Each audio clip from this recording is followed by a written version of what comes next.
நாம் கடந்த காணொளிகளில் copyright copyright creative commons அதனோடு இணைந்ததாக பப்ளிக் டொமைன் பற்றியும் நாங்கள் அறிந்து கொண்டோம். Public domain, okay. ஸோ இந்த 3 விடயங்கள் சார்பாக நாங்கள் அறிந்திருந்தாலும் இதை தாண்டி பல வகையான பதிப்புரிமைகளில் நிலைகள் காணப்படுகின்றன. அவை பற்றியும் நாங்கள் தெரிந்து கொள்ள வேண்டும் என்ற ஆர்வத்தில் இந்த காணொலியை கண்ட ஒருவர் எனக்கு மறுமொழி அளித்திருந்தார். அவர் காப்பி லெஃப்ட் பற்றி விவரியுங்கள் என்று சொல்லியிருந்தார். அதனை 2 பேர் லைக் செய்திருந்தார்கள். எனவே அது பற்றிய விடயங்களை நாங்கள் கண்டுகொள்வது மிகவும் உசிதமாக இருக்கும் என்ற காரணத்தினால் இந்த காணொலியை தருகிறேன். எனவே நாங்கள் இப்போது பார்க்க போவது copy left, right? So copy left, right? So copy left என்றால் உண்மையில் என்ன?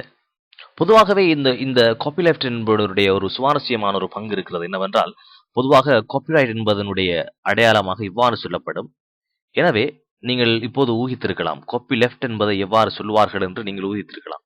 இதனுடைய அடையாளம் என்பது இவ்வாறு இருக்கும். சியை மறுபக்கமாக சொல்லுவது. அதே போல இன்னொரு அழகான ஒரு உதாரணம் இருக்கிறது. என்னவென்றால், இங்கு நாங்கள் பொதுவாகவே எவ்வாறு சொல்வோம் என்றால், ஓல்ட் ரைட்ஸ் ரிசர்வ்ட் என்று சொல்லுவோம், ரைட்? ஆனால் இங்கு அதனை எவ்வாறு சொல்லலாம் என்று நீங்கள் ஊகிக்க முடிகிறதா? ரைட், அதேதான். All wrongs reserved. இது கூட 1976 வெளிவந்த டாக்டர் டாப்ஸ் ஜேர்னல் என்கின்ற ஒரு வகையான சஞ்சிகையில் வெளிவந்த ஒரு விடயம். உண்மையில் இந்த காப்பி லெஃப்ட் பற்றிய விடயங்கள் சொல்லுகின்ற பொழுது இந்த அடிப்படையில் இவ்வாறு ஆல் ரைட்ஸ் ரிசர்வ்ட் என்பதை ஆல் ராங் ரிசர்வ்ட் என்று சொல்வதற்கு அப்பால் பல விடயங்கள் காணப்படுகின்றன. அந்த விடயங்களில் என்னவென்பதை பற்றி நாங்கள் இப்போது காணலாம். பொதுவாகவே இவ்வாறான விஷயங்கள் காணப்பட்டாலும் இதற்கு ஒரே ஒரு மிக பெரிய பண்பு இருக்கிறது. என்னவென்றால், பொதுவாகவே நீங்கள் பப்ளிக் டொமைனில் ஒரு விடயத்தை சொல்லுகின்ற பொழுது அதனை எவரும் எடுத்து அதனை பயன்படுத்தி தங்கள் உருவாக்குகின்ற ஒரு படைப்பை விற்பனை செய்யவோ அல்லது கிரியேட்டிவ் காமன்ஸில் வழங்கிவிடவோ அல்லது தங்களுக்கு தேவையான வகையில் காப்பிரைட் செய்து கொள்ளக்கூடிய வாய்ப்புகளோ இதில் வழங்கப்படுகிறது இந்த பப்ளிக் டொமைனால். ஆனால் பொதுவாக இந்த காப்பி லெஃப்டை பயன்படுத்தி உருவாக்குகின்ற விடயங்கள் யாவும் குறிப்பிட்ட அந்த லைசன்ஸையே மற்றவர்களும் வழங்க வேண்டும் என்கின்ற கட்டாயமான ஒரு நிபந்தனையை கொண்டிருக்கிறது. பொதுவாகவே ஒருவர் உருவாக்கினால், ஒரு படைப்பை உருவாக்கினால் அந்த படைப்பை மற்றவர்களும் பெற்று தங்களுக்கு வியல்பான வகையில் உருவாக்கி கொள்ள முடிந்தாலும் கூட அதையும் கூட அவர்கள் மற்றவர்களும் தங்களது படைப்புகளை மாற்றி அமைத்துக் கொள்வதற்கான உரிமையை வழங்க வேண்டும் என்பதுதான் இதனுடைய ஆதாரம், ஒரு அடிப்படையான தத்துவம். இதன்படி இது எப்போதும் ஒருவருடைய படைப்பை காப்பி லெஃப்ட் செய்யப்பட்டிருக்கின்ற ஒரு படைப்பை இன்னொருவர் எடுத்து அதனை தங்களுக்கு விரும்பிய வகையில் இந்த பப்ளிக் டொமைன் செய்வது போன்ற வகையில் பயன்படுத்திக் கொள்ள முடியாது. அதன்படி காப்பி லெஃப்டால் பாதுகாக்கப்பட்ட ஒரு படைப்பானது மீள இன்னொருவரால் உருவாக்க பெற்று அதை கூட காப்பி லெஃப்ட் அடிப்படையிலே வழங்கப்பட வேண்டும். இதனால் இதன் வாயிலாக உருவாகின்ற இந்த படைப்பை கூட இன்னொருவர் பெற்று அதனை தங்களுக்கு தேவையான வகையில் மாற்றங்கள் செய்து கொள்ள முடியும். ஆனாலும் இந்த மாற்றங்கள் செய்யப்பட்ட படைப்பை கூட அவரும் மற்றவர்கள் மாற்றம் செய்யப்படுவதற்கான தேவைகளை இங்கு உருவாக்கி கொண்டிருக்க வேண்டும் என்பதுதான் இங்குள்ள மிகப்பெரிய உண்மை. எனவே யார் இதனை முதலாக படைப்பாக உருவாக்கினாலும் மற்றவரும் அதே போல் உருவாக்கி மற்றவர்களும் அதனை பயன்படுத்தி கொள்ள வேண்டும் என்கின்ற வகையான உரிமையை மற்றவர்களுக்கு வழங்குகின்ற ஒரு விடயம்தான் இந்த காப்பி லெஃப்ட் என்பது.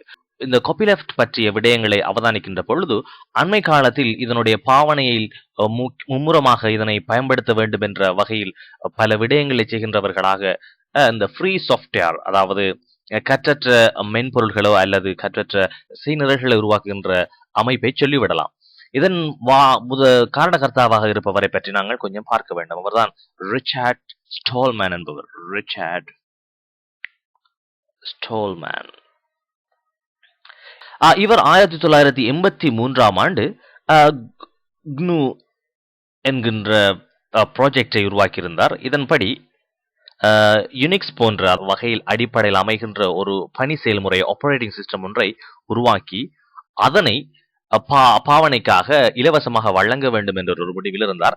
அந்த உருவாக்கப்படுகின்ற பணி செயல்முறையானது எப்போதும் காப்பி லெஃப்ட் என்கின்ற இந்த வகையான அடிப்படையில் தான் பகிரப்படும் என்கின்ற வகையில் தான் இதனை உருவாக்கியிருந்தார். உண்மையில் இந்த வகையில் உருவாக்கப்படுவதன் காரணமாக பலரும் தங்களுக்கு தேவையான வகையில் அதனுடைய சோர்ஸ் கோடை எடுத்துக்கொண்டு அது இவ்வாறு உருவாக்கப்பட்டுகின்றது என்கின்ற வகையான விடயங்களை அறிந்து கொண்டு தங்களுக்கு தேவையான மாற்றங்களை அதில் செய்துவிட்டு அதனை மற்றவர்களுக்கும் தாங்களுக்கு விரும்பியவாறு மாற்றங்களை செய்யக்கூடிய வாய்ப்புகளை வழங்கலாம். காப்பி லெஃப்டினுடைய மிக முக்கியமான கூறு என்னவென்றால், பொதுவாகவே ஒரு படைப்பை உருவாக்கி அதனை காப்பி லெஃப்டின் ஊடாக வெளியிடுகின்ற பொழுது அதனை மற்றவர் அதனை பயன்படுத்திக் கொள்ளலாம், அதில் மாற்றங்கள் செய்யலாம், அதிலிருந்து ஒரு புதிய விடயத்தை அவர் உருவாக்கியும் கொள்ளலாம்.